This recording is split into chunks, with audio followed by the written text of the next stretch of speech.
my name is Randy Wilson, and I am the Longevity Seeker, and I'm here with my friend, Chef Lisa Williams. Hi, everybody. And Lisa, why don't you explain to everyone that's watching here, what kind of chefery do you do? Well, Randy, first of all, I'm a vegan cooking instructor and chef and caterer, and I'm also a raw and living foods instructor, caterer, and chef. Now, you've used some pretty strong terms there, vegan, raw. What's a vegan anyways? Why is that important to talk about when you're talking about what kind of chef you are? Okay. Well, first of all, being a vegan and a vegan chef means that I don't use any animal products whatsoever in the food that I create. So there's no meat, there's no milk, there's no eggs, there's no cheese. There's nothing that comes from an animal in the food that I prepare. Wait a minute. For most people, you just cut out all the things that make food food. So does vegan food still taste good without all of those typical ingredients that people are used to? Oh, absolutely. Absolutely. And also, if you care about the earth and the environment and the planet and your health, you definitely want to be eating more plant-based and vegan foods. And if you care about animals. Oh, absolutely. Absolutely. It's cruelty-free eating and compassionate eating is the way to go. So now, and you also said raw. Now, what do you mean raw? I mean, like, you don't cook it? It's just, what do you mean by raw vegan? Okay.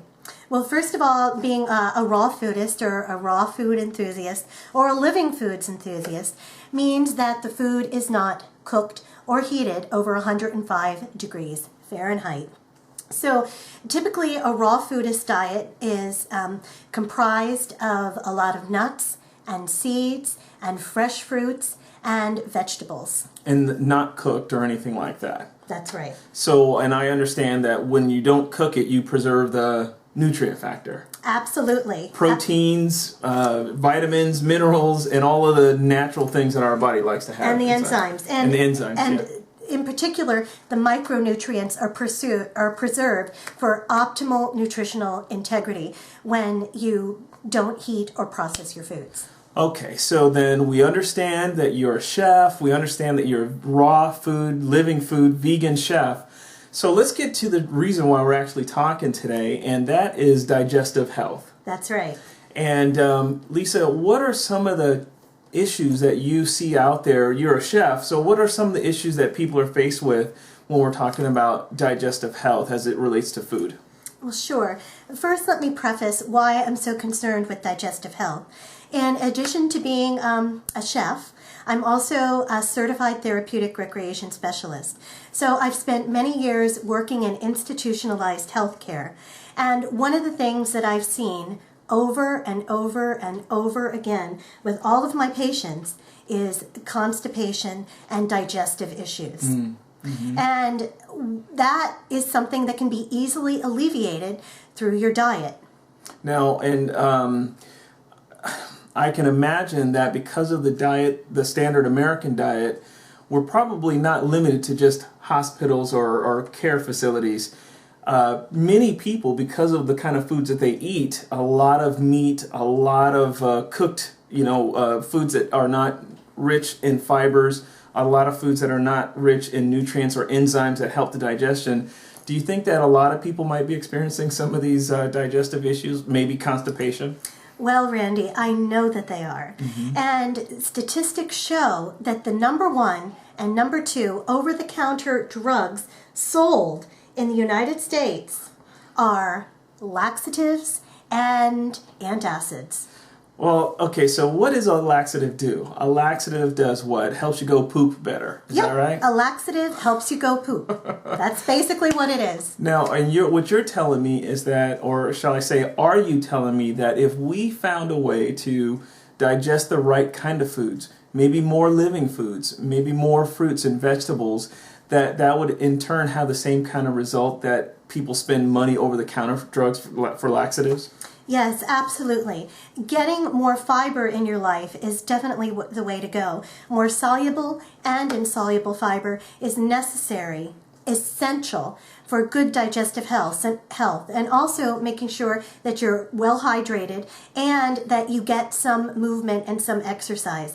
all those things are needed to keep things flowing, as they will. So to speak, right? So to speak, yeah. Now, Lisa, I have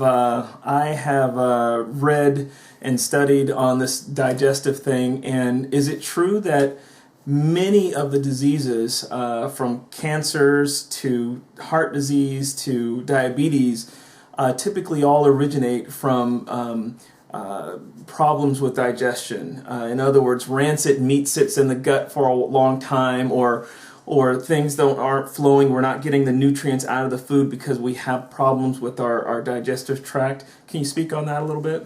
Sure.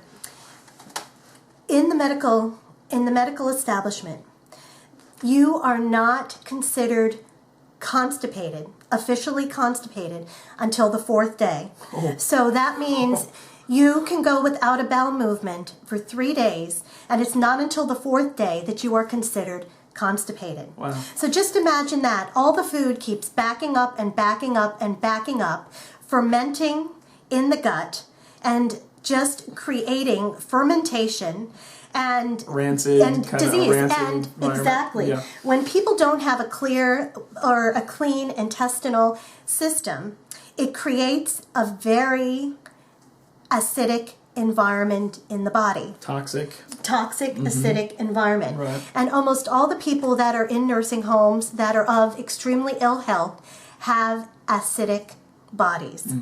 And that creates an anaerobic environment.